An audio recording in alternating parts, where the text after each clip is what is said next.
Alors, les relations entre les maires et l'État, c'est pas toujours simple en matière de logement social. Les élus locaux, évidemment, sont indispensables pour ces politiques publiques, mais ils sont parfois dessaisis des compétences ou parfois se retrouvent de temps en temps impuissants. Et aussi, ils gèrent de nombreux paramètres et de nombreux interlocuteurs qui sont plutôt en augmentation: État, bailleurs sociaux, promoteurs, établissements publics fonciers et bien sûr les habitants. Alors, comment retisser les liens entre les maires et ce thème central du logement social? Est-ce qu'il faut décentraliser? Est-ce que ça les aide? C'est une bonne idée? Ou alors est-ce que c'est une manière aussi pour l'État de se désengager un petit peu, de déléguer un peu trop cette tâche? Comment est-ce que l'État peut accompagner des projets locaux? C'est ce que nous allons voir ensemble au cours de cette table ronde. Et pour cela, j'accueille tout de suite Nathalie Appéré, maire de Rennes, présidente de Rennes Métropole. Bienvenue, vous pouvez venir par ici, sous les applaudissements. Amandine Demort, maire d'Échirolles. Jeanne Barséguian, maire de Strasbourg. Bonjour, bienvenue, une assemblée très féminine.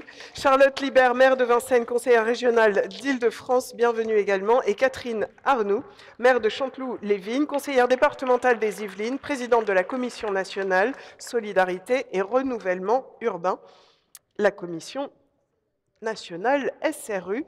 Bienvenue à vous toutes. Très intéressant d'avoir une parité comme ça, très féminine. Moi, je suis très contente de ça. Alors, je le disais à l'instant, pas toujours simple d'avancer avec un État voilà, qui est un peu changeant parfois, qui vous délègue des tâches, puis qui en reprend un peu les moyens, qui accompagne des projets locaux et puis après se désengage. Je voudrais commencer déjà cette table ronde par un petit tour de table, savoir où vous en êtes actuellement, chacune, dans vos politiques publiques autour du logement social, les enjeux auxquels vous faites face, et puis les stratégies que vous avez envisagées. Je vais commencer par Catherine Arnoux. À Chanteloup-les-Vignes, vous avez mené un travail, je crois, sur la suppression des bars, peut-être, suppression des grands immeubles comme ça. Enfin, expliquez-nous un petit peu ce que vous avez tramé et puis peut-être un peu les difficultés auxquelles vous êtes confrontés. On ne peut pas résumer une politique de renouvellement urbain à la suppression des bars. Ça va bien plus loin que ça. Pour vous donner un contexte, il y a 15 ans, 17 ans, la ville de Chanteloup-les-Vignes avait 8 400 habitants et avait 76% de logement social. Aujourd'hui, elle a 10 400 habitants et elle a 46% de logement social. Ça veut dire que c'est une politique de renouvellement urbain qui s'est accompagnée d'une politique de construction, de façon, d'abord, parce que ma priorité, c'était quand même ça, d'abord de donner la liberté à nos habitants du logement social d'avoir un parcours résidentiel sur place, puisque, on le sait, nos habitants sont très attachés à leur territoire, très attachés à leur quartier, et ont envie de continuer à fabriquer l'histoire de la ville aussi en restant sur place, mais en leur donnant d'autres moyens. Donc en utilisant tout type de construction, on a commencé par du PSLA, on a bien évidemment de l'accession sociale à la propriété, on a été, en faisant très très attention aux porteurs, on a créé beaucoup de LLI qui manquaient complètement, on a très peu de locations privées sur le territoire, donc on avait de la propriété privée et du logement social, c'était les deux chocs de notre territoire. Donc 350 logements démolis dans le cadre de logements sociaux démolis, quelques logements sociaux reconstruits d'une façon beaucoup plus harmonieuse, et puis 650 logements différents, privés, accession privée ou privés à venir. Et dans ce cadre-là, eh bien, sur les premières opérations qu'on a faites, plus de 60% des habitants du logement social ont trouvé sur place, dans leur ville, un peu de leur parcours résidentiel. Et moi, je reste persuadée que notre mission, ma mission, c'est donner la liberté aux gens de rester ou de partir, quels qu'ils soient, de venir ou de ne pas venir, mais surtout de venir. C'est toute la difficulté, effectivement, maintenant du manque de logement social, de venir et quand on est dans le logement social, rester libre, de rester sur place avec une autre forme de logement ou de quitter le territoire pour un avenir ailleurs. Je l'ai pas dit, mais vous avez, un téléphone là, un numéro de téléphone pour poser toutes vos questions que j'obtiens ici, sur cet iPad, et sinon il y a un QR code que vous pouvez flasher et donc n'hésitez pas pendant nos échanges et je relayerai vos questions, aux maires pour voir un petit peu, ce qu'elles en pensent. Quand vous dites toutes ces transformations que vous avez fait, est-ce qu'il y a parfois des difficultés, des moments un peu difficiles? Comment, vous gérez votre relation avec l'État dans toute cette stratégie que vous mettez en place et ces transformations? Bien. J'ai la chance d'avoir des bailleurs intelligents. Ils se sont fait un peu tordre le cou au départ, puis ça va très bien maintenant. J'ai la chance d'avoir un État local intelligent. Ils se sont fait aussi un peu tordre le cou de temps en temps, mais ça va bien maintenant. Non, je pense qu'on a tous un rôle, hein, dans ces politiques publiques très vastes, sachant que le maire, il s'intéresse évidemment à l'allure, à l'aménagement de son territoire, mais c'est au travers de la vie de ses habitants. Donc c'est un regard qu'il est le seul à pouvoir avoir. Non, je n'ai pas souvenir de grandes difficultés qu'on n'ait pas pu dépasser. Il est vrai que c'est un combat au quotidien face aux promoteurs, mais la vision à 20 ans, c'est le maire qui l'a, c'est pas le promoteur. Ça peut être la même chose pour le bailleur. Donc en fait, non, non, les discussions sont quelquefois nombreuses. Il n'y a pas de vrai sujet. Je vais vous donner un exemple aussi parce que je trouve que c'est marquant sur notre territoire d'Île-de-France. En ayant construit 650 logements, je n'ai pas eu un seul recours des voisins, des habitants. Voilà, ça c'est un signe. C'est un bon signe? Ben, on se dit, ben, on travaille longtemps Ah avant oui. Mmh. pour arriver à ce que ça soit à peu près consensuel. Et comment on fait justement du côté des habitants? Vous l'avez dit, hein, votre première préoccupation, c'est ça, c'est de satisfaire finalement les habitants, qu'ils se sentent bien, qu'ils voient des transformations qui vont dans le bon sens pour eux. Comment on prend en compte, comment on les écoute en fait? Bah, d'abord on les écoute en vivant avec eux, en les fréquentant au quotidien, quelle que soit, Proximité? la proximité associative, puis parce qu'il y a tous les temps, d'une vie municipale, c'est des temps où les gens nous parlent de leur logement. C'est un peu obligatoire, hein. Donc il faut être très, très attentif effectivement à leurs demandes, à leurs difficultés de vie. Faut accompagner fatalement les habitants du logement social à leur relation avec le bailleur. Et ça, un programme de renouvellement urbain, je vais vous dire, c'est extrêmement utile parce qu'on a passé 10 ans à travailler avec pas seulement les représentants des locataires. Moi, je crois que j'ai fait 75 réunions publiques, publiques par groupe d'immeubles pour écouter les difficultés, ce qu'ils voulaient de leur logement, comment ils pouvaient se réapproprier un logement, et voilà, donc c'est en fait du quotidien. Moi, j'ai des équipes municipales qui vivent sur place, qui sont En lien qui sont en perpétuel, permanence, permanent? et le logement, et ça n'est pas le seul, mais le logement est un des sujets que les habitants, dont les habitants parlent toujours, toujours et de plus en plus. Merci beaucoup. Charlotte Libert, côté, Vincennes, alors l'idée là, c'est peut-être un peu, plus de construire la ville sur la ville, d'essayer de gagner un petit peu de place, alors comment vous vous y prenez? Merci, merci de m'accueillir. Alors Vincennes, c'est une toute petite ville, hein, ça fait 2 km², et on est 50 000 sur 2 km². Ça vous donne un ordre d'idée de la densité. Je crois qu'on est dans le top, 2-3 chaque année des villes les plus, denses de France, mais même au-delà puisque c'est, l'équivalent de la densité du quartier de Manhattan à New York, pour vous donner un petit ordre d'idée. Donc la question, moi on était à 7 de logements sociaux quand, on a eu une obligation de construire, des logements sociaux. Non pas qu'on n'en avait pas fait jusqu'à présent, mais il fallait qu'on accélère. Et donc moi, ma question, c'est comment je fais pour, faire du logement quand je n'ai plus de foncier disponible? Oui. Puisque c'est ça le sujet, ou très peu de foncier. Alors on a traité ça en 2 temps évidemment. Le premier, c'est qu'on a regardé, toutes les opportunités possibles, pour, essayer de trouver un petit foncier dispo. Voilà, on a mis tous les outils de préemption possibles et inimaginables pour que ça fonctionne. Et puis surtout, il fallait qu'on reconstruise la ville sur la ville, en essayant d'être, intelligent dans, l'utilisation de nos fonciers. Alors il fallait qu'on monte, il fallait qu'on épaississe, mais il fallait pas qu'on dérange de trop ce qui était déjà là, puisque par définition, il ne s'agit pas de construire, sur un foncier, sur lequel il y a rien du tout, mais ça veut dire qu'il fallait, faire très attention, aux voisins, aux avoisinants, et apporter quelque chose, si possible, de positif par rapport à l'arrivée de ces nouveaux logements. Et donc ça, c'est un vrai sujet. Je t'entends dire tout à l'heure que tu n'avais pas de recours sur tes permis, mais quel bonheur! Parce que moi, c'est Il y en a un systématique. petit peu? Moi, c'est systématique. Alors, c'est des projets qui peuvent durer des années et des années. Plus c'est dense, plus c'est compliqué. Et donc, il faut donner du positif. Alors, c'était quoi le positif que l'on pouvait offrir, nous? Eh bien, c'était du beau. Il fallait qu'on construise joli, parce qu'on s'insérait en plus dans un patrimoine qui était là. On est au pied du château. Et il fallait qu'on puisse donner, enfin, qu'on ne sature pas nos équipements publics. Parce que c'est ça aussi le problème, Mmh. quand on construit des nouveaux logements et qu'on ne peut même pas nous-mêmes reconstruire des équipements publics, c'est comment faire en sorte que tout ça ne vienne pas se percuter collectivement. Donc, sur chaque projet de logement, on essayait soit d'offrir la possibilité d'un parc, d'un nouveau parc ouvert au public. Bref, comme ça, des petites astuces qui font que c'était plus Acceptable. acceptable par rapport à quelque chose qui était déjà figé dans le temps. Ça, c'était la 3e condition et puis, la 2e condition et la 3e condition, c'était la notion de mixité sociale à laquelle moi je suis beaucoup attachée parce que je veux que Vincennes reste une ville mixte. Et donc l'ensemble de nos projets quasiment, sont des projets, complètement mixtes, 50 accession, 50 logement social et je pense que voilà, ça favorise, la compréhension de chacun, de la vie des autres, de la manière dont, on fait société et cetera. Donc c'est vrai que c'est une des conditions, pour moi, pour que, l'intégration, du logement social se fasse, encore une fois, dans un contexte qui est très contraint pour nous, à Vincennes. Donc on progresse, on est à 13.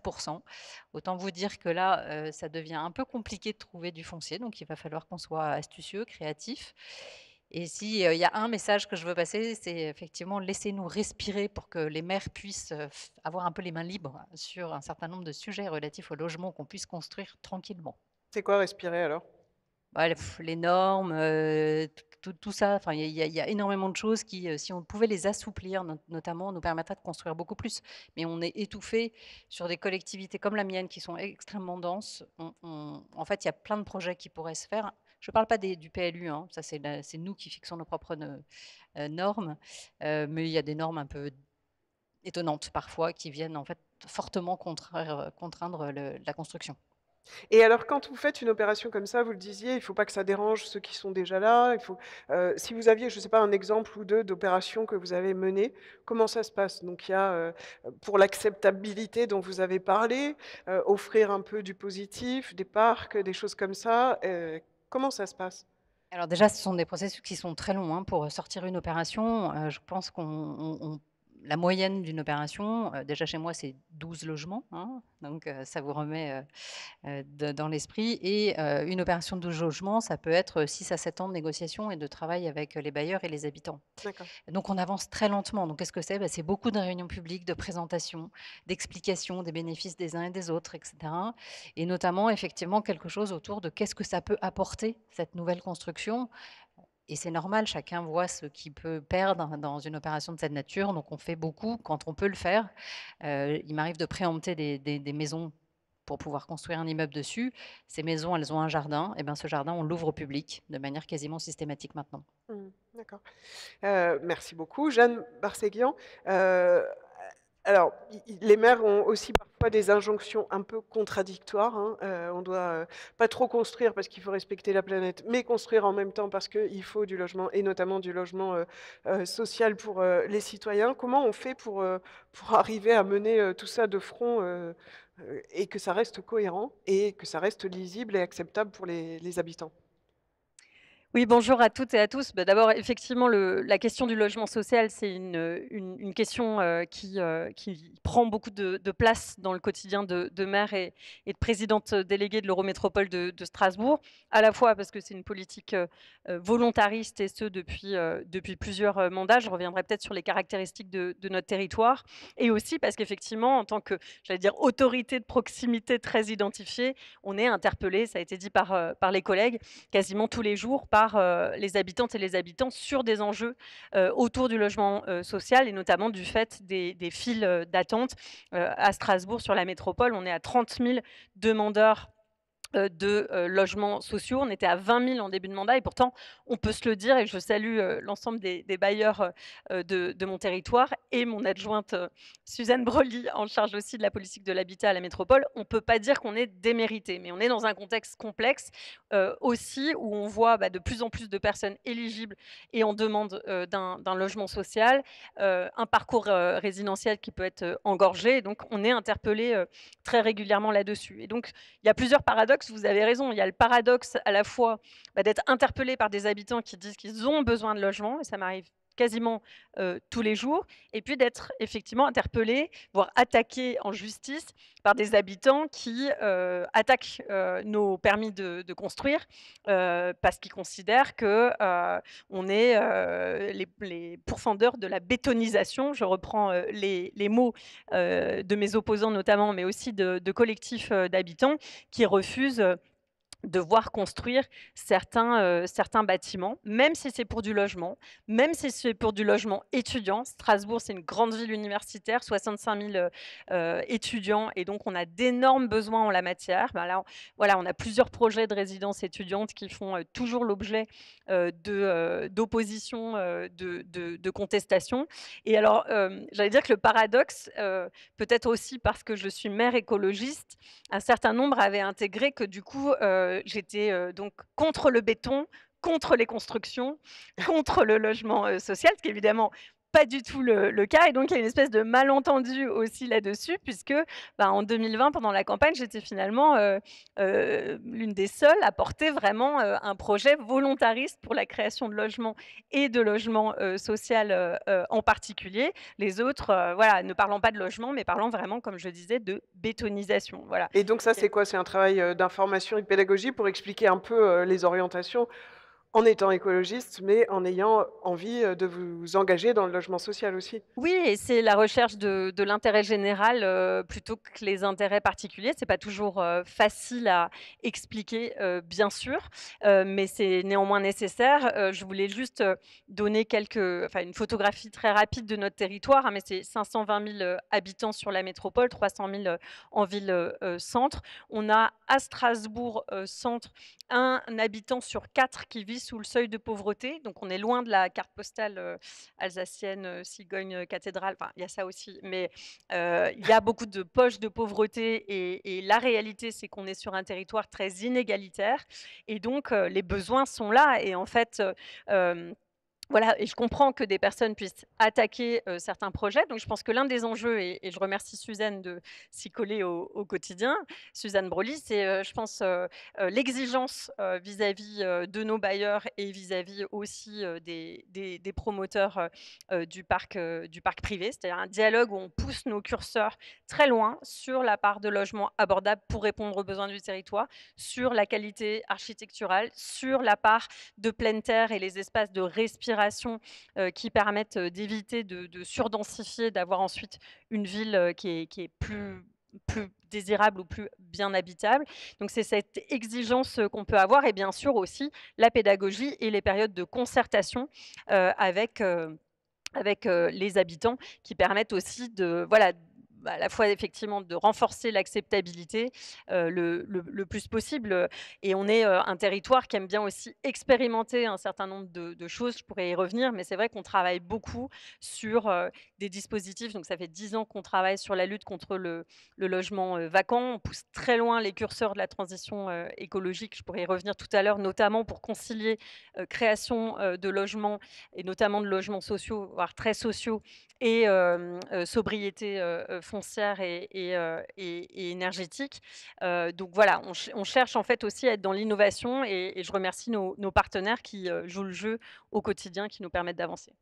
Alors, j'oublie pas, merci beaucoup. J'oublie pas, il y a une question qui a été posée, intéressante, sur le niveau intercommunalité. Je vous la lis, mais je voudrais finir d'abord notre tour de table. Et en gros, quel rôle pour les maires quand les compétences logement et urbanisme sont le plus souvent transférées aux intercommunalités? On y reviendra juste après, mais je voudrais, Amandine, que vous nous disiez un petit peu quel voilà, comment vous vous y prenez?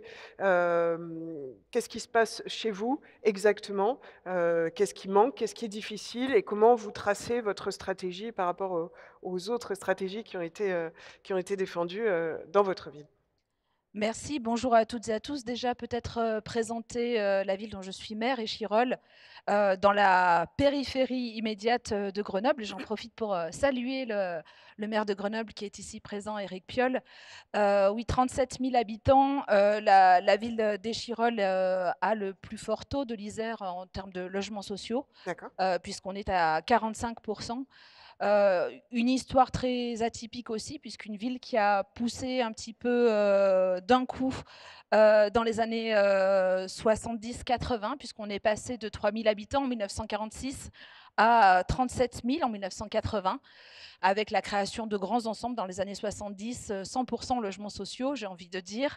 La Villeneuve des Chirolles, qui est d'ailleurs la Villeneuve qui est commune avec le territoire grenoblois et le quartier de Village Sud.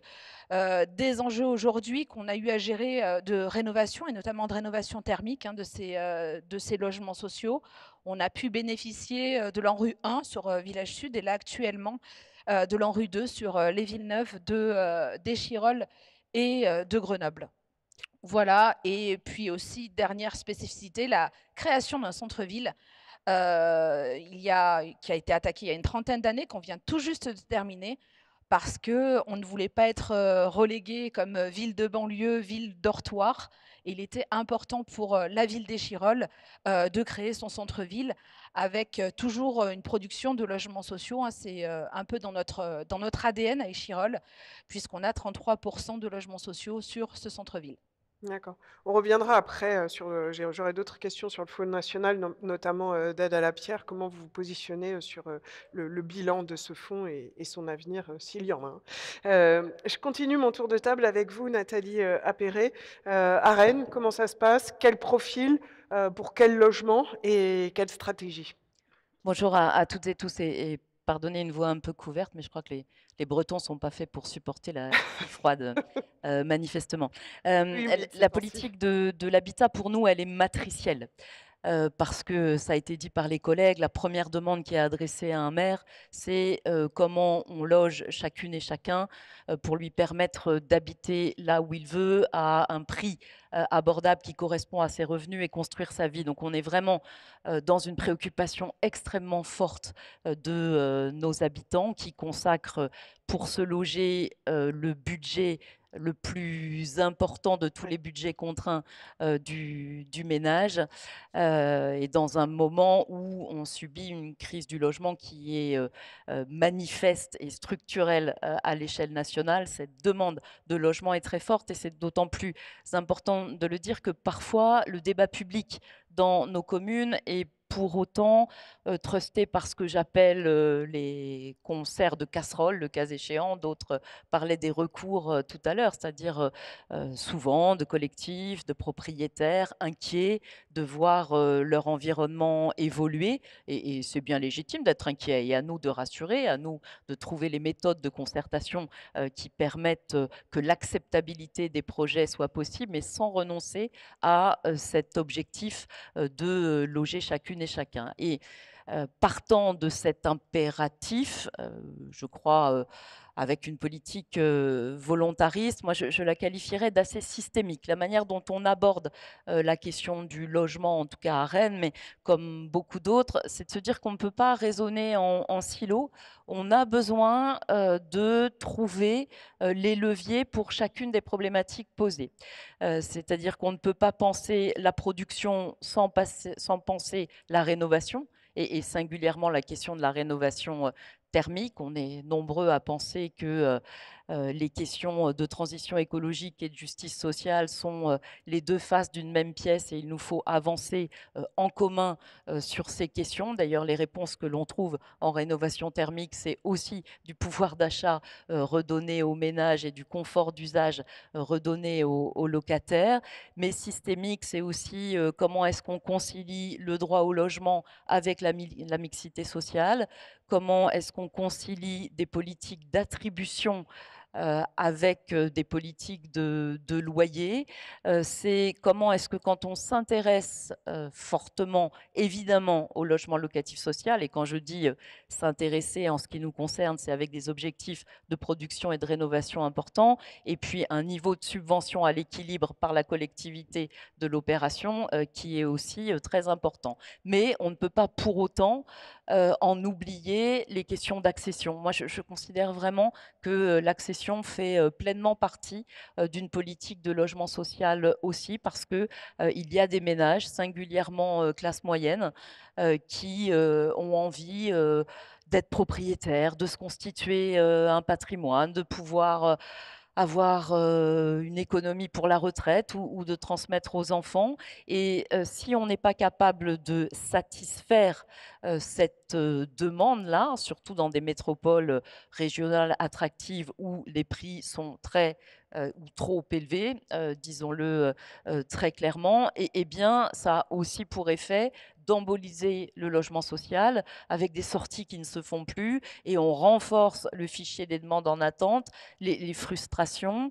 Et quand je parle de frustration, c'est que la conviction que un certain nombre des crises démocratiques et sociales que l'on vit ont beaucoup à voir avec la question du logement.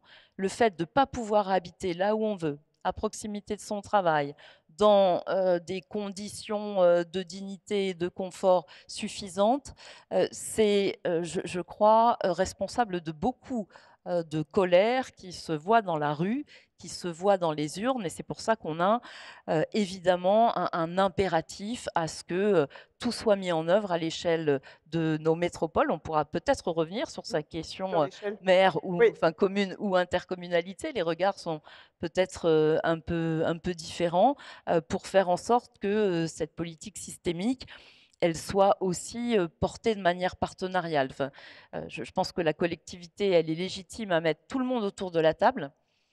Par contre, les solutions, eh bien, elles sont chez les uns, chez les autres.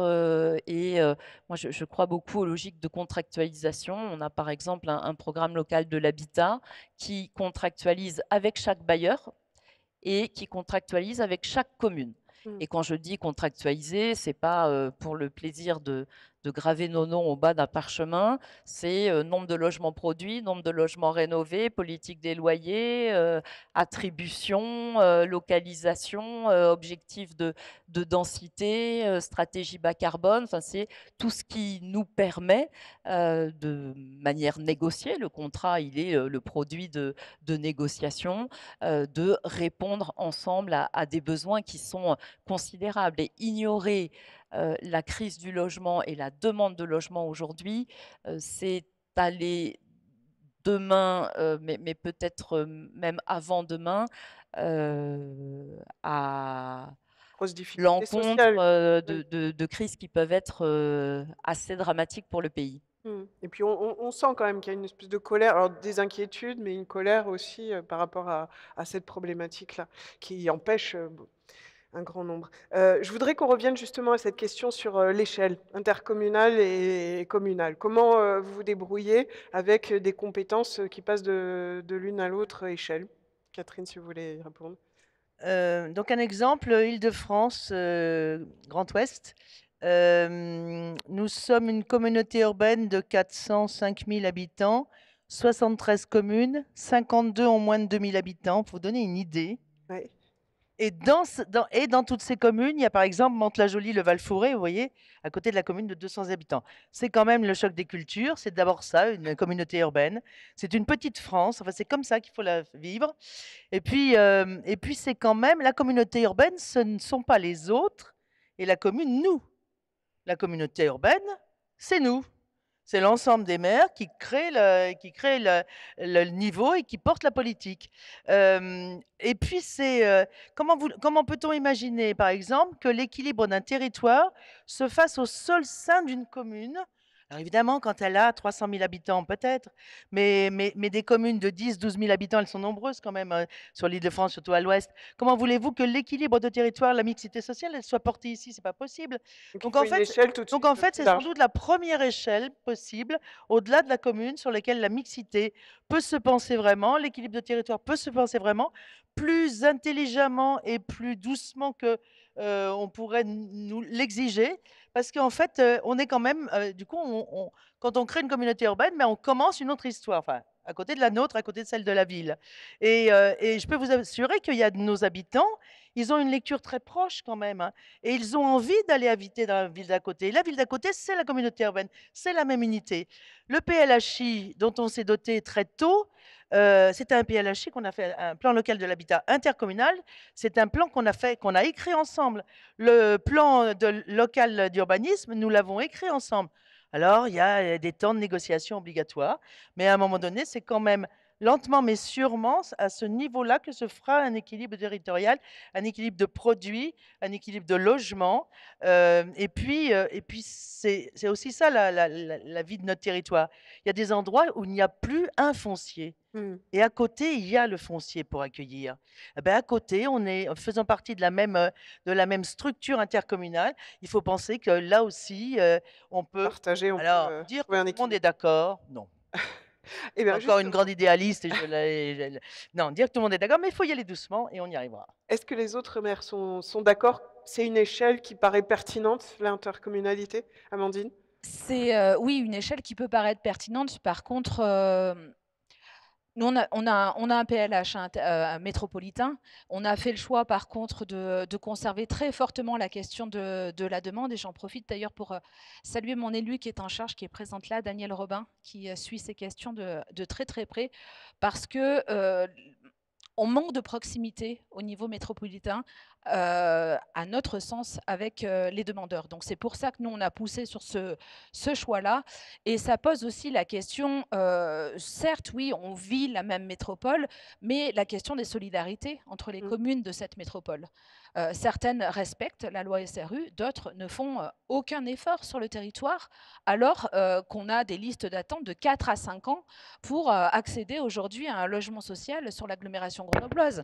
Donc moi, ça m'interroge, quand même beaucoup. C'est des choses qui reviennent beaucoup en débat aussi en séance. C'est comment est-ce qu'aujourd'hui aussi on est solidaire sur ces questions-là, et que la question du logement social, c'est pas tabou sur une commune. Ça, je sais que c'est compliqué des fois à porter auprès des habitants, mais on a un besoin cruel de logement social qui concerne quand même une grande majorité de notre, population. Jeanne, Nathalie ou Charlotte, un commentaire sur cette échelle, intercommunale? Ça marche si chaque, Alors, commune est solidaire, évidemment que les de réalités l'autre? territoriales peuvent être très différentes et je j'échange souvent, notamment avec des collègues franciliens, pour lesquels les échelles, intercommunales, continuent à poser des questions. Moi, je vous parle, plutôt à l'échelle, d'une métropole qui a un bassin de vie cohérent avec, une ville-centre, et avec, des habitants, qui vivent, véritablement la métropole comme un territoire du quotidien. Et dans ces cas-là, oui, forcément que la politique, elle est intercommunale. D'abord parce que, c'est quand même ce qui permet la mutualisation des moyens, et ce que disait Catherine tout à l'heure, enfin l'intercommunalité, c'est chacun de nous, et c'est ce qu'on peut y mettre et c'est les moyens qu'on met en commun pour introduire de la solidarité et de la péréquation.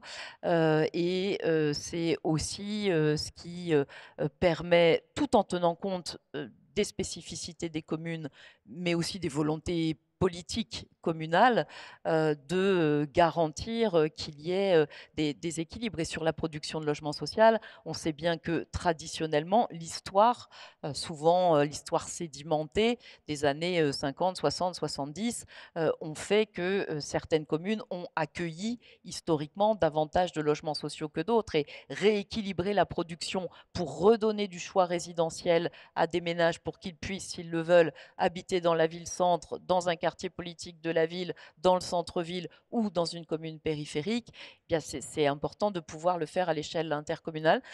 Pour autant, un point, de plein accord avec ce qui a été dit à l'instant. Moi je suis, une inconditionnelle de l'interco sur la politique de l'habitat, et y compris quelquefois pour pouvoir aiguillonner les maires. Je suis en revanche extrêmement hostile alors, à toucher l'article 55 de la loi SRU d'une manière générale, mais spécifiquement sur la mutualisation de ce que peuvent être les amendes SRU, parce que c'est aussi, disons-le, un instrument de pression amicale, mais de pression quand même, sur les maires qui, le cas échéant, pourraient être récalcitrants. Donc, je pense que ce serait trop facile de se faire payer de manière mutualisée les amendes SRU quand on n'est pas capable de le tenir à l'échelle d'une commune. Donc il faut un peu des obligations, enfin un peu forcer la main, enfin avoir un petit peu ce type de régulation, en tout cas, on va dire.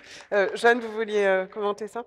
C'est important? Oui, juste pour dire que bien sûr, ça fait sens et pour ma part, je suis vraiment pour cette échelle. Enfin, l'échelle de la métropole, elle est vraiment pertinente, comme ça a été dit, c'est un bassin de vie cohérent. Je pense qu'il y a un besoin de solidarité et de rééquilibrage, ça a été dit aussi, hein, quand on voit qu'à Strasbourg, on est à 31% de logement social et qu'il y a un certain nombre de communes dans la métropole qui sont encore carencées, que, comme je le disais, il y a une concentration aussi parfois de la pauvreté ou des vulnérabilités et on prend très largement notre part et on est même prêt à aller plus loin. Néanmoins, je pense que cette solidarité et ce rééquilibrage doit être fait.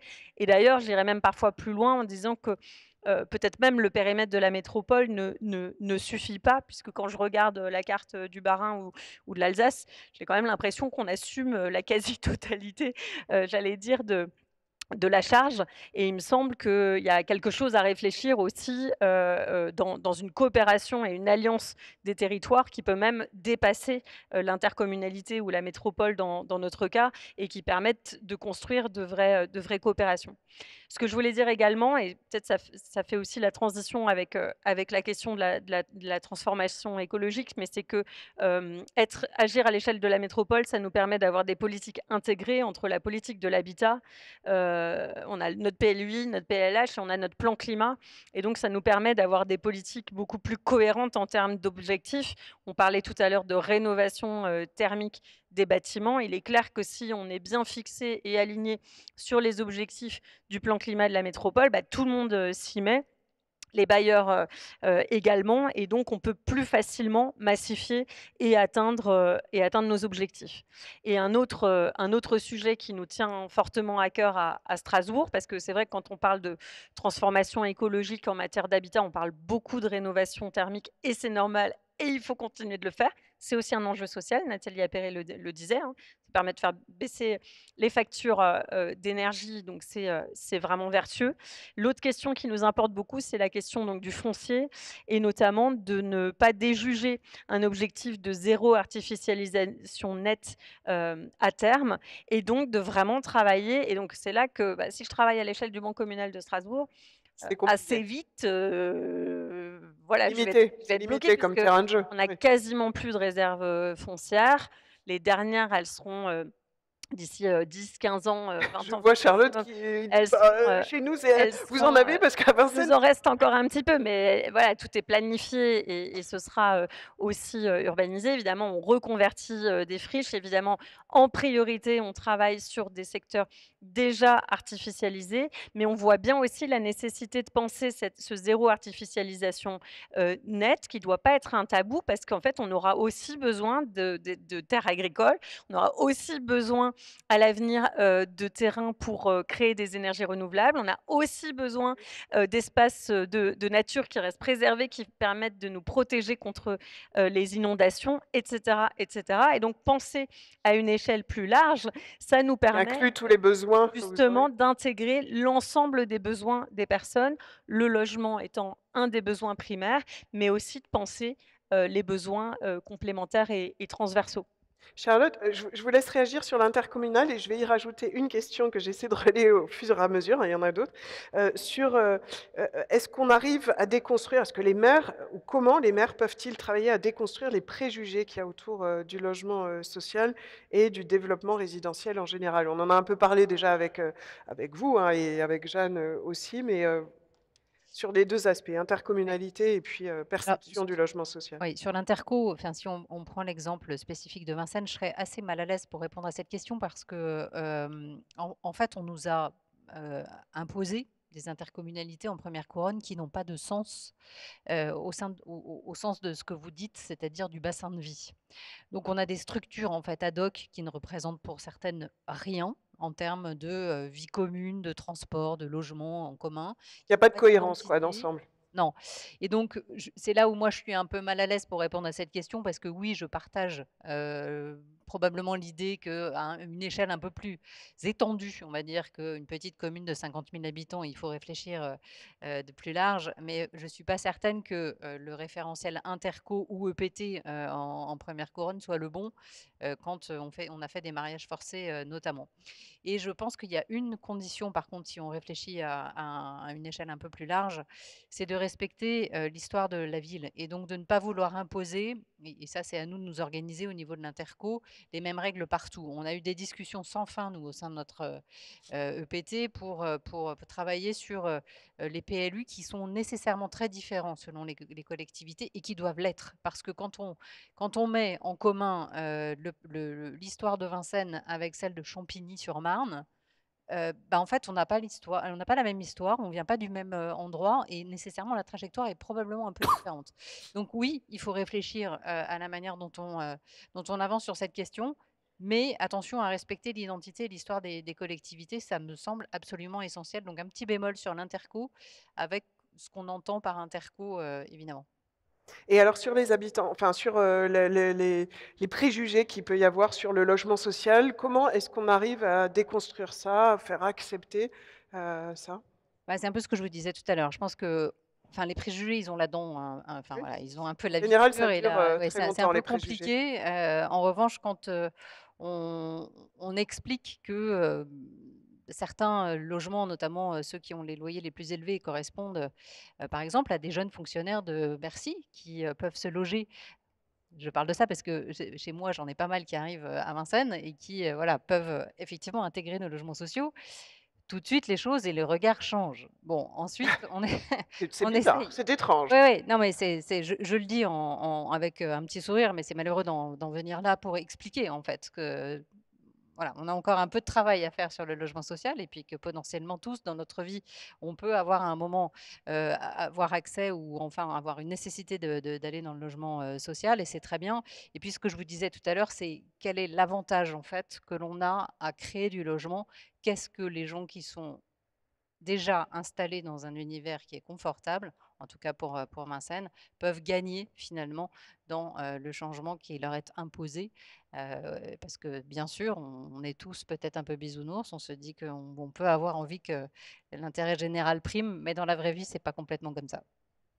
Je voudrais, d'autres réactions, mais je voudrais, répondre à une question, puis après arriver sur les leviers et puis les questions tournent aussi beaucoup sur la décentralisation, le pouvoir que vous aimeriez avoir en plus ou l'équilibre avec l'État et il y a une question sur le foncier dont vous avez parlé. L'urgence, c'est de reprendre le contrôle du foncier. Est-ce que c'est facile pour, les maires d'accéder au foncier public dont on parle tant comme solution pour produire? Je ne sais pas qui, est plus à même de répondre sur, ce foncier public sur lequel on pourrait lorgner quand on en a peu. Est-ce que c'est facile ou pas d'y accéder? Est-ce que c'est des discussions, longues? Est-ce que ça vous laisse pour l'instant, pas tellement Non, non. l'envie d'en parler?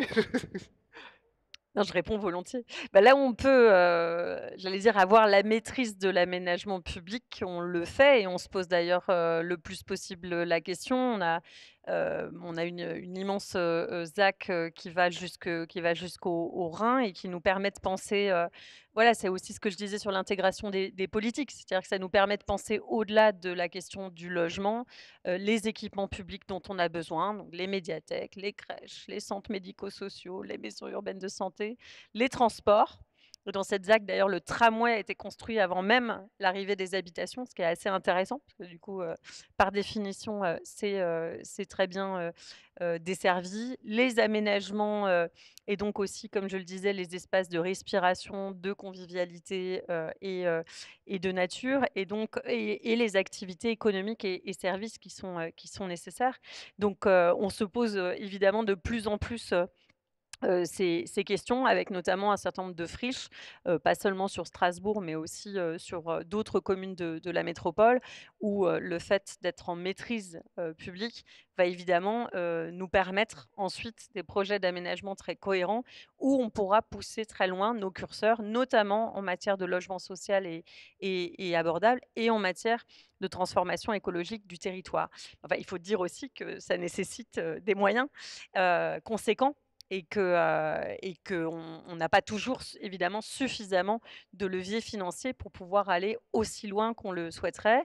Néanmoins, je voulais juste citer un exemple, sur Strasbourg, juste en face du Parlement européen, où on reconquiert, une friche de 11 hectares qui était l'ancien parc des expositions pour en faire vraiment un quartier, vitrine européenne de la ville de demain. C'est le quartier Archipel 2 avec un immense parc, de 5 hectares, avec, des services publics, avec beaucoup de logements, social et avec aussi des acteurs culturels, des acteurs de l'économie sociale et solidaire, des acteurs de la solidarité. Donc on arrive à quelque chose, à un quartier très vivant, très mixte, au pied du Parlement européen et ça, c'est clairement parce qu'on a cette maîtrise, publique qu'on arrive à aller évidemment aussi loin, dans ces modèles, exemplaires. Nathalie Perret, vous vouliez compléter sur le foncier public? Ouais, comme tout ne va pas toujours mal quand même, moi j'ai plutôt le sentiment que c'est mieux sur Très cette bien. question de la libération du foncier public, que, paradoxalement, alors comme l'État, entre autres grands opérateurs, est quand même un porteur de foncier important, et qu'il est dans une recherche de valorisation de son propre patrimoine, les cessions se font un peu plus facilement. En revanche, c'est les prix d'acquisition sur ces cessions qui sont plus compliqués parce que si c'est vécu, comme une poule aux œufs d'or ou des bijoux de famille dont il faudrait, maximiser la valeur sans tenir compte de l'affectation finale qui est de construire du logement et de construire du logement social, alors on arrive effectivement sur des valeurs de référence qui sont compliquées, ce d'autant que c'est un des gros enjeux pour nous. Oui, évidemment, non-artificialisation des sols comme un impératif, mais le renouvellement urbain, ça coûte beaucoup plus cher que l'extension urbaine. Et la question des modèles économiques du renouvellement urbain est un vrai sujet. Donc s'il n'y a pas de décote significative sur le foncier, si l'État, par exemple, lui-même, lorsqu'il est détenteur de foncier, le vit dans un rapport spéculatif, alors effectivement, sortir du logement derrière, c'est compliqué. Donc je pense qu'il n'y a pas de problème de blocage de principe, c'est plutôt sur les montants de transactions que les discussions avec les domaines peuvent être particulièrement soutenues. Très bien. Alors, dans un deuxième temps, je voudrais voir quelles sont les solutions, les leviers qu'on peut activer, à la fois de votre côté, mais aussi peut-être du côté de l'État. Et c'est vrai que je le disais à l'instant, il y a pas mal de questions sur la décentralisation. J'en cite deux. Plaidez-vous en tant qu'élu local pour la décentralisation des politiques de logement? Si oui, avec quels moyens? Et il y avait une autre question autour de ça qui m'échappe, mais ah oui, les maires ont-ils besoin de plus de pouvoir pour l'attribution des logements sociaux là? Quels enjeux du point de vue des maires? Qu'est-ce qu'il en est sur ça? Décentralisation, en plus, c'est une petite musique qu'on réentend à nouveau, pas spécifiquement sur le logement ni le logement social, mais en tout cas, c'est un peu dans l'air du temps, même si pour l'instant les décisions restent un petit peu en l'air. Qu'est-ce que vous en pensez? Est-ce qu'il vous faut plus de marge de manœuvre? Est-ce que c'est bien, mais il faut les moyens avec, comme on dit souvent? Qu'est-ce que vous en pensez? Qui veut se lancer? Amandine, allez-y. Oui, avec les moyens qui vont avec, ça c'est toujours mieux, mais je me pose quand même la question de l'équilibre, territorial derrière. Parce que, on l'a vu sur d'autres volets que celui du logement, hein. Quand on décentralise, qu'on laisse une trop grande, liberté aussi d'agir et bien, il y a de l'inaction, de la part de certains. Donc, il y a toujours ce petit sujet-là, en petite musique de fond qui m'inquiéterait, sur le sujet et sur la question des attributions. Ça a été un grand sujet de débat, hein, ce qu'on disait le clientélisme, pour poser le mot, du pouvoir que pouvaient avoir les maires sur les attributions de logement. Aujourd'hui, on en est quand même un peu loin, un peu trop loin. Moi, je le vois sur plein de volets, sur la question du parcours résidentiel, sur les questions aussi en lien avec la sécurité publique, où ma foi, si les maires avaient un petit peu plus de pouvoir là-dessus, on arriverait aussi, à régler un certain nombre de situations pour nos concitoyens et concitoyennes. Et alors l'équilibre territorial, je reviens sur votre 1er sujet, c'est l'État. Donc ça serait l'État, en tant que responsable un peu de l'aménagement du territoire, global qui doit garder ce rôle-là? Bah, non, mais qui doit garantir, qui doit continuer de garantir à ce que, les communes, jouent le jeu. Et on est dans un pays où il manque quand même cruellement de logements, notamment de logements sociaux, et il a ce rôle essentiel à jouer. Il faut qu'il le tienne. Et on parlait tout à l'heure des amendes qui sont liées Oui, à la non-production obligation, voilà, payante. aux obligations. Moi, je me dis que, certaines, nous on le voit sur notre métropole grenobloise, certaines communes depuis 2020, vont à la production, mais n'ont pas encore atteint ce niveau et continuent à être pénalisées. Je me dis que cet argent-là, au lieu de le retirer aux communes, pourrait être réinjecté dans la production, à partir du moment où la commune est volontaire pour le faire. D'accord. Donc dans l'idée d'une trajectoire, en fait, lui laisser le temps, d'aboutir ses projets. Nathalie Appéré sur la décentralisation? Si vous me permettez une formule un peu triviale, décentraliser du rien, ça fait toujours du rien.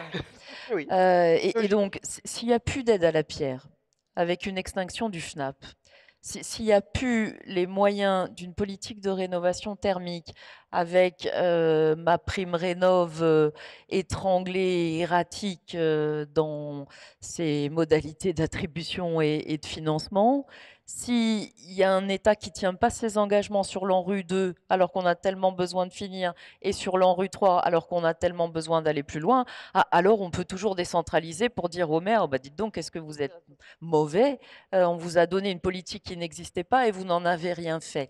Donc, décentraliser, oui, au sens faire confiance, contractualiser, donner de la responsabilité aux maires, mais avec des objectifs très clairs et des objectifs qui sont aussi des objectifs de solidarité nationale. Moi, je ne pense pas que l'État puisse se passer d'une politique de l'habitat.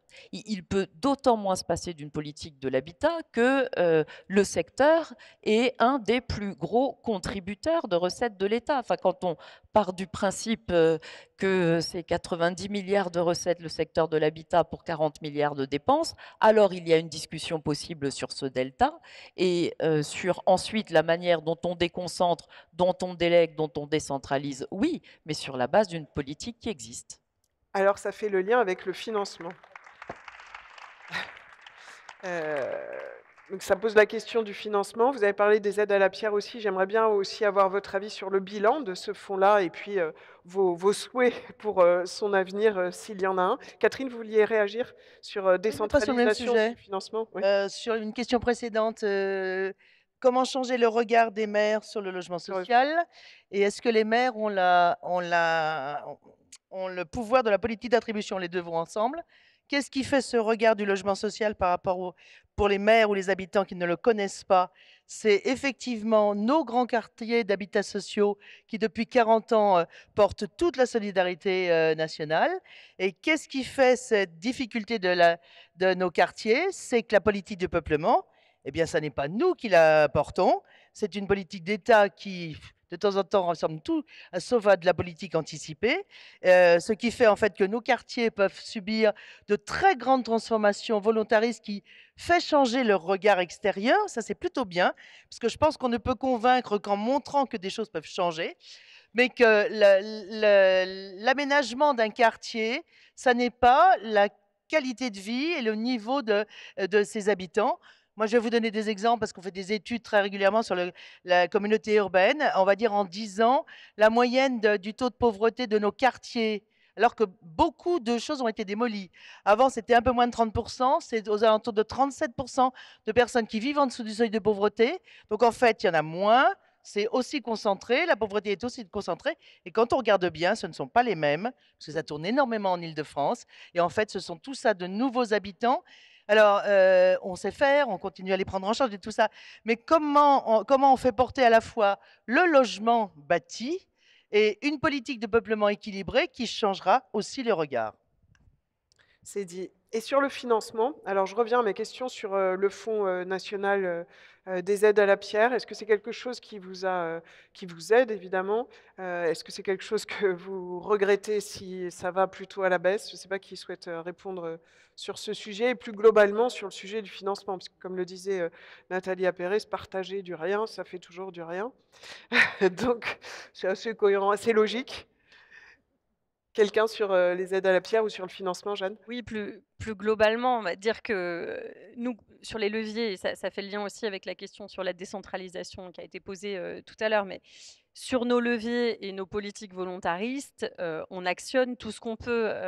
La métropole de Strasbourg a débloqué 13,5 millions d'euros il y a quelques mois pour permettre de soutenir le logement social et vraiment de venir débloquer un certain nombre d'opérations. On voit que dans la crise du logement que connaît notre pays, s'il n'y a pas des fonds supplémentaires qui sont débloqués pour mener de front la production de logements et la rénovation du parc existant, on n'y arrivera pas. Et quand on le fait et quand l'État le fait, en fait, ça fonctionne. Je veux prendre un autre exemple. On a été lauréat de territoires engagés pour le logement. Et donc, on a pu récupérer dans ce cadre, mais du coup, c'est un appel à projet. Moi, je ne sais pas s'il sera reconduit ou pas, mais on a pu récupérer 5 millions d'euros. Bah, ça a permis de relancer toute une opération sur le secteur des deux rives dont je parlais tout à l'heure, avec plusieurs centaines, je crois que c'est 500 ou 600 logements, dont une grande part de logements sociaux, qui vont pouvoir justement voir le jour et être ensuite mis sur le marché locatif. Et donc, on voit qu'en fait, ça fonctionne quand il y a des leviers qui sont débloqués par les collectivités ou par l'État, mais on a besoin que l'État soit à ce rendez-vous. C'est pour ça qu'on soutient évidemment tout le plaidoyer de l'USH, et j'imagine ce qui sera dit tout à l'heure en conclusion par Emmanuel Cos, tout ce qu'a rappelé Nathalie Appéré sur le besoin, sur le FNAP, sur le RLS, sur l'ANRU 3, bien évidemment, parce qu'on a besoin de renouvellement urbain. Et donc, la décentralisation, c'est une fausse question. Si l'État n'injecte pas d'argent, ne nous donne pas de moyens, garde la main sur la fiscalité, garde la main sur la législation, garde la main sur une grande partie de son foncier qu'il détient encore, en fait, ça ne sert à rien de parler de décentralisation. On parlait d'autorité organisatrice de l'habitat. Bah, en fait, ça ne sert à rien d'utiliser le mot si derrière, on ne sait pas concrètement quels seront les moyens qui seront dévolus. Donc besoin de visibilité en fait, sur l'engagement de Et l'État sur ce visibilité, sujet et j'allais dire d'ambition. pluriannuel et même de moyen et long terme, parce qu'on est sur une politique structurante qui demande du temps.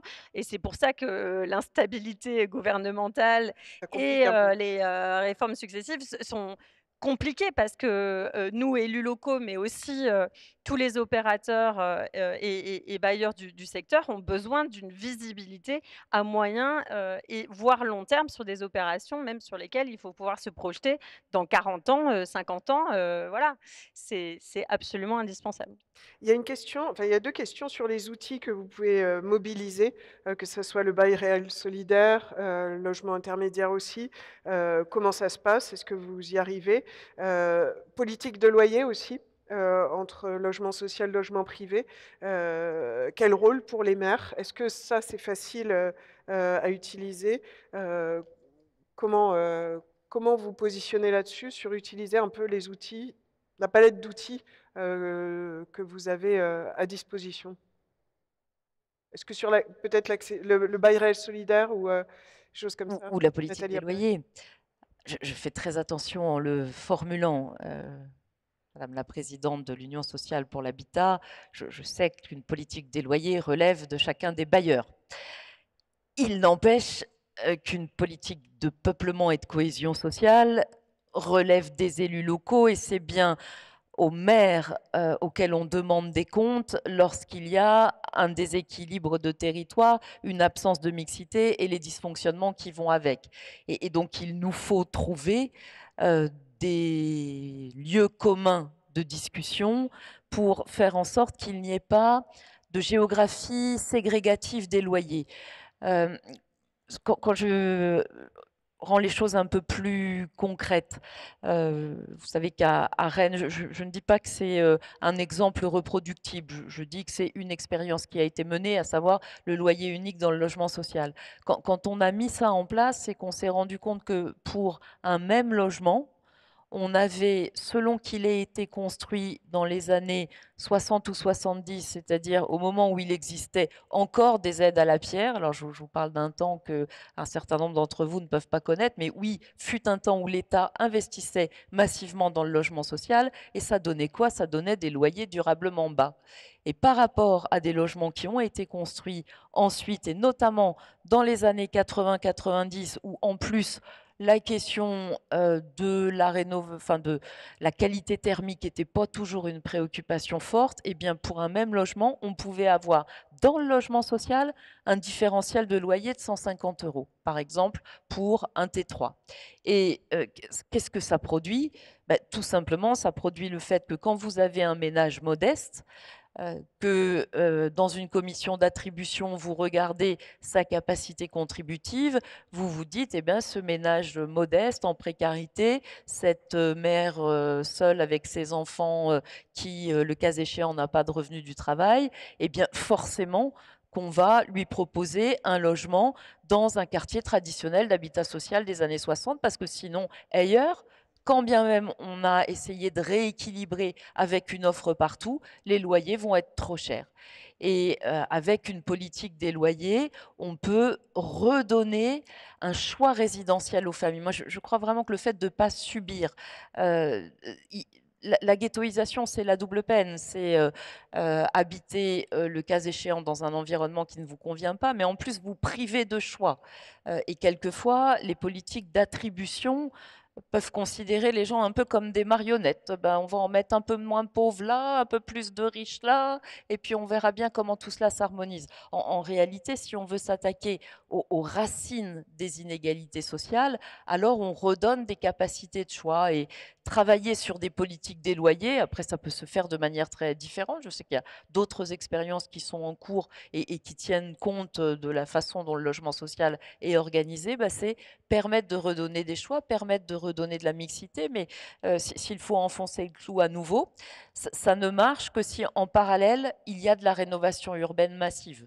Mmh. Et que s'il y a un ANRU 2 au rendez-vous et un ANRU 3 qui arrive, parce que si ça se traduit par augmenter les loyers dans des quartiers politiques de la ville après rénovation, ce qui peut arriver, ça veut dire qu'il faut que les quartiers en rénovation urbaine offrent le même confort de vie, la même qualité, les mêmes services publics, les mêmes logements réhabilités que dans des écoquartiers neufs. Et ça, ça passe aussi par encore une fois par rapport à ce qui était dit, par des financements massifs et de la solidarité nationale. Charlotte, peut-être sur l'accession à la propriété, le bail réel solidaire, alors le dispositif, enfin la suppression du dispositif final, ça a eu peut-être des conséquences. Est-ce que le bail réel solidaire, ça peut ouvrir de nouvelles perspectives? Est-ce que c'est un des outils auxquels vous pensez pour essayer d'équilibrer tout ça? Bah, j'allais dire que tout nouvel outil qui peut effectivement ouvrir des perspectives sur ce sujet est un bon outil dès lors qu'il nous permet d'expérimenter des choses. Nous, honnêtement, on a tenté de mettre en place ces outils-là. C'est un peu compliqué, on va se le dire, mais effectivement, ça a le mérite d'exister. Moi, je voulais, pardon, parce que je vais rebondir sur une question antérieure. Je suis désolée. Pas de souci. Sur la décentralisation, je partage, ce que disaient mes voisines et je partage aussi ce qu'on disait sur, la politique de peuplement. Je pense que c'est quand même à nous, les maires, de faire en sorte que, nous gardions la main autant que faire se peut sur, la manière dont vivent nos territoires et dont on vit les équilibres au sein de nos territoires et donc moi je serais assez partisane effectivement qu'on puisse nous redonner parce que les logiques, effectivement de clientélisme, on en est maintenant, je pense, quand même relativement éloigné. Heureusement, on a enfin, j'imagine qu'on a maintenant des commissions d'attribution, qui si ce n'est public, en tout cas, assez claires sur, les logements de nos villes et donc c'est pas du tout opaque, c'est même de manière assez transparente maintenant donc on peut plus nous faire ce procès-là et donc je pense qu'il faut qu'il y ait effectivement une petite part, qui nous revienne sur notre capacité à décider de qui on met sur nos territoires et sur des petites structures pour que les équilibres se fassent pour tout un tas de raisons. Et donc, je pense que ça, c'est vraiment un point important. Est-ce que, on peut parler aussi, des plateformes et de tout ce qui est résidence secondaire? Est-ce que c'est des choses qu'il faut réguler ou là vous attendez, une régulation? Je vois des petites mimiques, un peu, voilà. Est-ce que c'est vraiment une question? Bah oui, non mais justement, est-ce que qui veut répondre? Jeanne peut-être ou et Amandine? Ah oui, oui, c'est une grande et grosse question, évidemment, c'est la lutte contre le développement des meublés de tourisme, dans le centre-ville de Strasbourg. Mais je sais que c'est pareil chez la plupart de mes collègues, hein. Ça devient, extrêmement compliqué de pouvoir se loger pour cette raison et donc en tout cas, moi je salue la législation qui s'est renforcée en la matière et qui nous permet d'actionner de nouveaux leviers, surtout qu'on avait déjà essayé de le faire à plusieurs, reprises et qu'on avait été, retoqués, du point de vue, judiciaire. Voilà, ça montre bien qu'à un moment, il faut que la loi, soit plus stricte et nous donne les moyens réellement de réguler. Est-ce que Heu déjà les 1ers moyens qui ont été utilisés, ça a été efficace? Je parle en termes, fiscal, de déclaration, de choses comme ça. Est-ce que vous sentez un peu que Ça ça commence à restreint l'être, le marché mais ou, on est vraiment, sur un phénomène tellement systémique que, d'abord, il faut en percevoir les effets au bout de quelques années et on a quand même attendu, enfin, je trouve qu'on a quand même attendu, trop longtemps avant de mettre en place ces possibilités de régulation. Donc, à certains endroits, le mal est fait. Donc, c'est vrai que revenir en arrière, pose problème. Donc, je suis contente qu'on ait, voilà, des outils pris des contraignants à présent.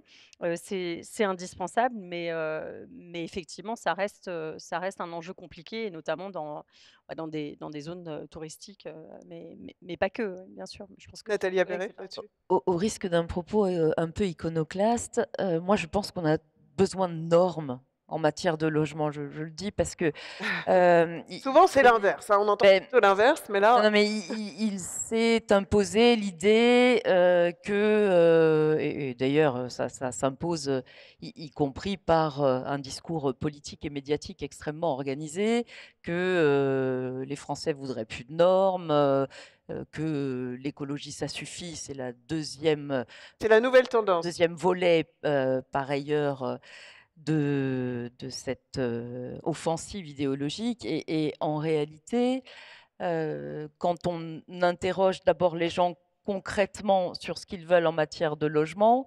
ils veulent, quand même, des logements abordables, et à proximité de, là où ils travaillent et là où ils ont envie de résider et au contraire, ils perçoivent, on est nombreux, élus locaux à en avoir fait l'expérience dans nos concertations PLH, que le marché ne produit rien de bon en matière d'habitat s'il n'est pas régulé, que la main invisible, ça n'existe pas et que, en l'occurrence, le principal ennemi du logement aujourd'hui, alors je crois que quelqu'un d'autre avait employé cette formule, c'est la finance.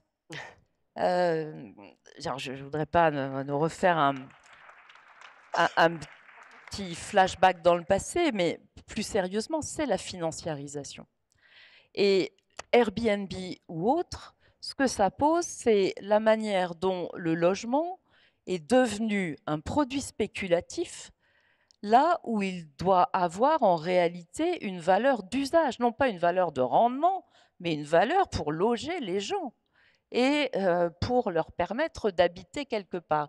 Et si on trouve les mécanismes qui permettent de ne plus faire du logement un objet de rendement financier, mais bien d'en faire à nouveau ce qui permet à chacune et chacun de se loger, d'abord, ça ne coûte pas un pognon de dingue, mais c'est un changement de paradigme qui, je crois, peut contribuer à résoudre la crise dans laquelle nous nous trouvons. Et puisque vous évoquiez les BRS tout à l'heure, typiquement, alors c'est pas l'alpha et l'oméga, mais s'il y a une réponse. Oui, bien sûr que les BRS doivent rester prioritairement orientés vers l'accession sociale. Mais si on fait le choix, par exemple, de massifier sur un territoire comme celui de Rennes, les baux réels solidaires avec un objectif de production à 1700 logements par an, donc ce qui est quand même important en BRS, c'est précisément pour que le foncier, en restant public, ne soit plus un bien spéculatif, mais permette de construire des logements. Et c'est ce qui permet, par ailleurs, dans un système dont je ne rentre pas dans la mécanique parce que on est souvent un peu technique et c'est pas toujours très, très intéressant, mais de maîtriser le prix de sortie pour l'adapter aux revenus des ménages et rendre possible, en l'occurrence, l'accession à, en ce qui nous concerne, 9 locataires sur 10 qui peuvent acheter pour un remboursement de crédit qui correspond à peu près au prix du loyer. Donc c'est à cet endroit-là que c'est par plus de règles, plus de normes et surtout plus de régulation qu'on vient réorienter un secteur pour lequel la main invisible du marché a montré, quoi qu'on en pense en haut lieu, son incapacité à faire. Est-ce que vous partagez cette idée que la financiarisation du logement, enfin de l'habitat, est un danger et qu'il faut un peu plus de régulation? Alors, pas complètement, on va se le dire, mais en revanche, il y a un point sur lequel, je suis d'accord avec vous, c'est sur la question des Airbnb, au-delà même de la question des usages, mais c'est plutôt sur les nuisances, en fait, que ces questions, Mmh. ces habitats génèrent au sein d'une ville. Encore une fois, je reprends mon exemple, hein, je suis là pour en parler, mais dans une ville dense comme la mienne, c'est un enfer, en fait, parce que, voilà, C'est quoi les conséquences les conséquences, c'est, de des copros, qui ont effectivement du mal à accepter le fait qu'il y ait du passage, que voilà, enfin bon, tout ce qu'on vit dans nos collectivités, classiques et puis effectivement, bah, un retrait de la mise en location ou, sur un marché qui est déjà extrêmement tendu. Et donc là, je vous rejoins sur le fait qu'il faut effectivement, réguler, ces dispositifs. On a été, je crois, avec Paris, la deuxième ou la troisième ville de France à être extrêmement sévère et pour le coup, nous, les effets, on les a vus assez rapidement.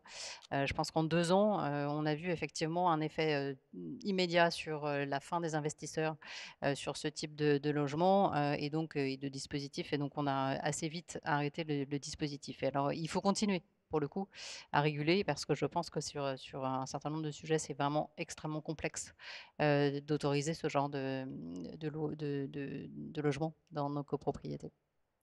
Alors pour terminer, d'ailleurs c'est une des questions qui est posée, si vous ne deviez citer chacune qu'un seul levier qui manque aux maires aujourd'hui pour agir concrètement, sur le logement et le logement social, ça serait lesquels? J'aimerais bien juste un tour de table, rapide, hein, sur, le levier ou les leviers principaux, qui vous manquent ou que vous souhaiteriez, voir renforcés pour, agir, davantage sur, sur le logement et le logement social en particulier évidemment. J'ouvre les guillemets, le pouvoir total des maires sur la politique du peuplement. Ça c'est dit et c'est rappelé et c'est bien, affirmé, assumé. Charlotte? Moi, je crois qu'on a besoin d'avoir de la lisibilité parce que sur des opérations, qui peuvent parfois prendre des années à sortir et à mettre mise en œuvre, si on ne comprend pas, où va l'État, c'est extrêmement complexe. Jeanne? Oui, je reviens pas sur les demandes faites à l'État. Je voulais juste aussi citer le niveau européen, puisque les maires s'engagent aussi, notamment les maires des grandes villes européennes s'engagent, pour, exiger, une politique du logement à l'échelle européenne et on semble commencer à avoir été entendu par la Commission européenne avec une feuille de route d'un commissaire européen sur le sujet. Donc, ça à suivre de près et on n'a pas du tout parlé d'hébergement et notamment d'hébergement d'urgence alors que c'est évidemment un volet, important, d'un parcours, global et notamment dans nos grandes villes, on voit, tous les jours, la difficulté qu'on a avec une hausse, enfin avec une baisse des places d'hébergement, avec, l'engorgement, des logements sociaux et avec du coup une montée du sans-abrisme qui est, gigantesque et donc c'est évidemment des sujets qui doivent être traités ensemble. Merci. Amandine? Je reprendrai les propos sur le peuplement parce que ça nous permettrait quand même de régler tellement de difficultés qu'on peut vivre au quotidien sur nos communes. Et un deuxième sujet, celui du soutien financier pour les équilibres d'opération, parce qu'aujourd'hui, on met en difficulté les communes, les métropoles, les intercos et les bailleurs sur ces équilibres d'opération. Et ça, c'est pas normal à un moment où notre pays a encore besoin de tant de logements. Et Nathalie? Des fonds propres pour les bailleurs, pour qu'ils produisent et rénovent. Et je crois que ça s'appelle la suppression de la RLS. Voilà la conclusion. Les mots de la fin pour vous 5. Merci beaucoup en tout cas à vous 5, cette équipe féminine de maires avec beaucoup de projets, beaucoup de volonté et beaucoup toujours de positivisme, on va dire, d'esprit positif pour continuer à mener vos combats différents. Merci beaucoup.